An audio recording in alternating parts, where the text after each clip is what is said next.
I'd like to turn the conference over to our host, Ben Rose. Nicholas reporting, also known as the Thanks governor. everybody for getting on the call here. We wanted to walk you through the schedule and objectives for the president's upcoming trip to Asia. We'll do this on the record. You'll have me and then Danny Russell, who's our Senior Director for Asia on the NSC, and Samantha Power, who's our Senior Director for Multilateral Affairs and Human Rights on the NSC.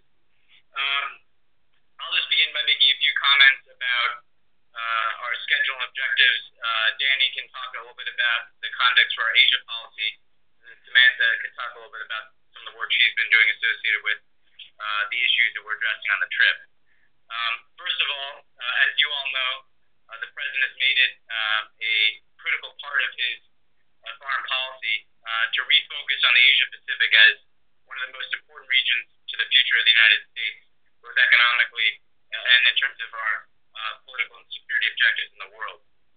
We devoted an extraordinary amount of time in the first term of the administration to refocusing on Asia and increasing our presence in Asia, both economically, politically, and through our security relationships. When many of you ask about our second term agenda, I can tell you that continuing to fill in our pivot to Asia will be a critical part of the President's second term and ultimately his foreign policy legacy. We see this as an opportunity to dramatically increase U.S. exports, to increase U.S. leadership in the fastest growing part of the world, and in advancing our values as well as our interests, which this trip is designed to do. Let me just walk you through the three stops with a word about each, because each of them is indicative of an element of our Asia policy. Thailand is representative of our focus on alliances. Burma is a key part of our efforts to promote democracy and human rights. And Cambodia represents our engagement in the multilateral organizations that are shaping the agenda in the Asia-Pacific region. We're going to begin in Thailand because our alliances in the region are the cornerstone of our engagement there, and Thailand is a long-standing and close ally of the United States.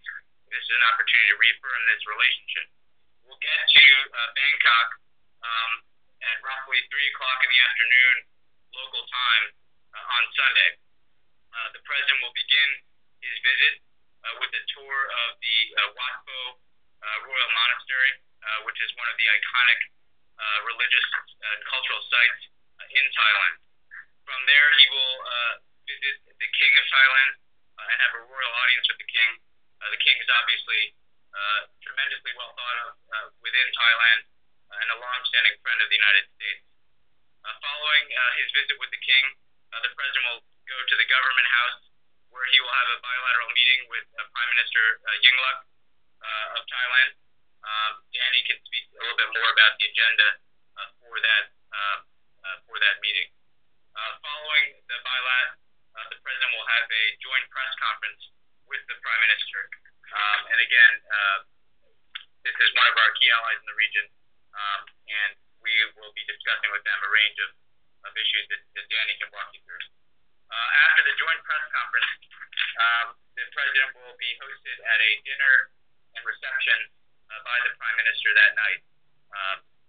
And that will conclude the Thailand portion of our schedule. We will spend the night in Bangkok. Then the next morning, the morning of Monday, November 19th, we will leave for Burma. Just a few words about the trip to Burma. From the beginning of the administration, as you know, the President has signaled an openness to engagement with governments who have not had relations with the United States, also known as the governor, seen in iReport on Memphis, to change course, documenting the itinerary of President Barack Obama's trip to Asia, 2012. A period of engagement with the Burmese government